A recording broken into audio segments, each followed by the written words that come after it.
it's been a very, very gratifying experience. The mission of Google India is so big. I have been in Google for the last 9 years and I've seen the journey up close and personal. And now to be able to lead and take the work forward is truly absolutely humbling experience, and I'm loving it. Okay, so what are going to be your key priorities? And I ask you because Google has been a key pillar of India's digital ecosystem growth, whether you talk about digital public infrastructure or AI or several other services in search and in cloud and several other sectors that Google offers. So what are going to be your key priorities over the next couple of months? And what is your vision overall for Google's India business? You know, today I spoke about this in Google for India. We are really focused on three key pillars. The first one is really making AI real for every Indian, and we'll do that by leveraging AI to democratize information and opportunities. When I talk about opportunities, we've spoken about skilling and many more initiatives today. The second one is how do we contribute even more significantly to the entire AI ecosystem in India, right? So we will continue to invest in infrastructure, continue to help build the AI engine, and of course do it in a very, very responsible, sustainable, and inclusive manner. So that's going to be very, very important, not just what we are doing, but how we are doing it.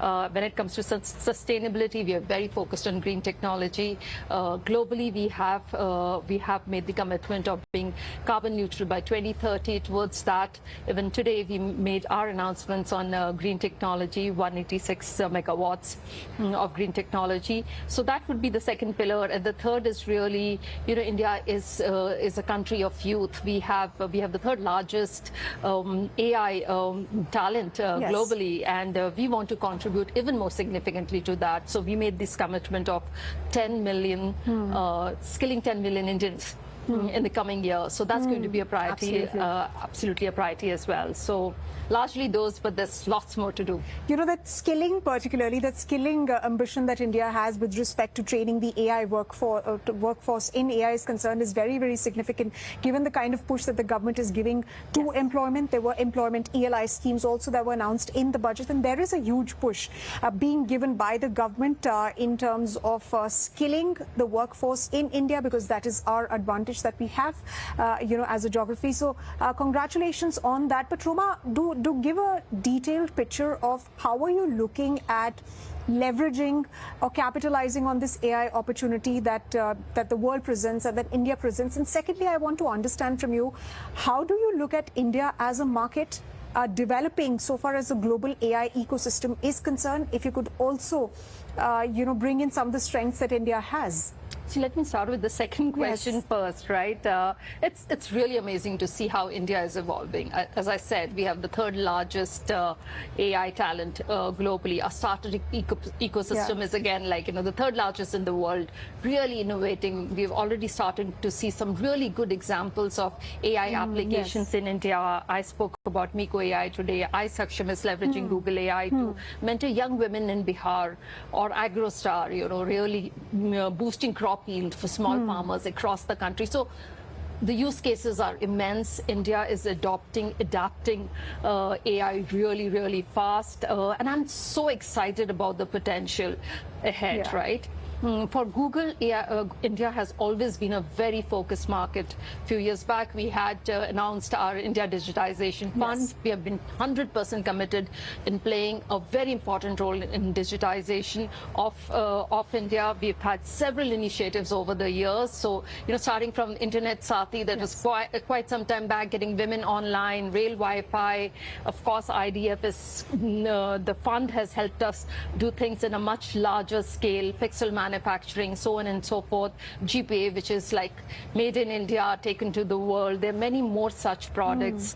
We've been very, very committed to online safety in India. We've today announced a Center of Safety Engineering Center in India, Google Safety Engineering Center, which will focus on online safety. So India plays a very important role in Google's scheme of things. And we feel so privileged to be prioritized. And that is reflected from the fact that Google is also expanding its manufacturing, electronics manufacturing base right here in India, and you're also looking at exports, right? So I won't comment on exports at all. Having said that, really proud. Last month we manufactured first made in India Pixel 8. Such a proud moment for us. It's a start, and as and when we scale, we will have more announcements for you. But having said that, we also have Pixel 9 Pro available to us through Flipkart, through Roma, through Reliance Digital Store. So we are making it available both online and offline, the Pixel phones. We have service centers in India, so lots happening there. So let me get your perspective on the kind of push that the government of India is giving so far as manufacturing is concerned. There are PLI schemes, and which has really led to India being able to meet its domestic demand so far as smartphones is concerned. And of course, it is one of the largest categories if you see exports that are going to geographies like the United States as well. So I want to get a perspective from you on the kind of push further that players like yourselves are expecting from the Indian government, given that India, you say, is a key geography for Google. So I want to say that a big congratulations to Government of India on 10 years of Make in India, and I'll keep my comments restricted to what Google is doing, so no further comments there, but so happy that we've completed 10 years of Make in India. Roma, also take us through the announcements that you've made today, some very interesting announcements in the space of healthcare, in terms of DPI in a box that you look at exporting outside of the country. If you could touch upon those as well. The announcements, for sure. So, I'll bucket the announcements that we made today in 3 buckets. The first one is really how we are making AI real for every individual. So in that bucket, we really spoke about Gemini being in English and Hindi, and how, you can have a very interesting conversation with Gemini. I personally use it as a tutor to sharpen my Bengali. It's really working. It's very interesting how it adapts to your style, right? We've also spoken about product studios, which helps small, businesses create really interesting creatives for their online presence. Of course, there have been larger investments, conversations. Also, I spoke about the green energy announcement.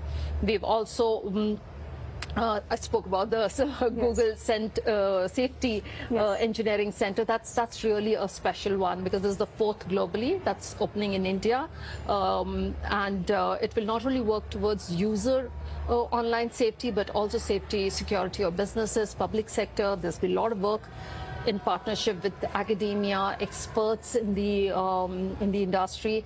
So lots happening. There were a lot of announcements. So difficult to pick Absolutely, absolutely. And one very important point that you made during the interaction, this is one final question before we let you go, on the economic impact of AI in terms of how it's going to contribute to India's GDP. And you've made a very interesting observation over there, because AI is being deployed, but there are questions that companies and brands are asking on how this can really lead to revenues for them. So if you could touch upon a bit about that point as well. See, AI is still a very nascent technology. We are seeing applications across some of the examples that I just spoke to you about, right? We have also released a report today, which is AI opportunity agenda for India. It talks about the potential in terms of economic growth, its social progress, etc. So go through the report. 33 lakh crores, you said. Yes. So up to the tune of 33 lakh crores by 2030. That's the economic value that one can. But again, I would say these are early days. Very difficult to give you any definitive numbers. But the promise is really there. The potential is really there. And it's amazing to see the activity that's happening in the ecosystem.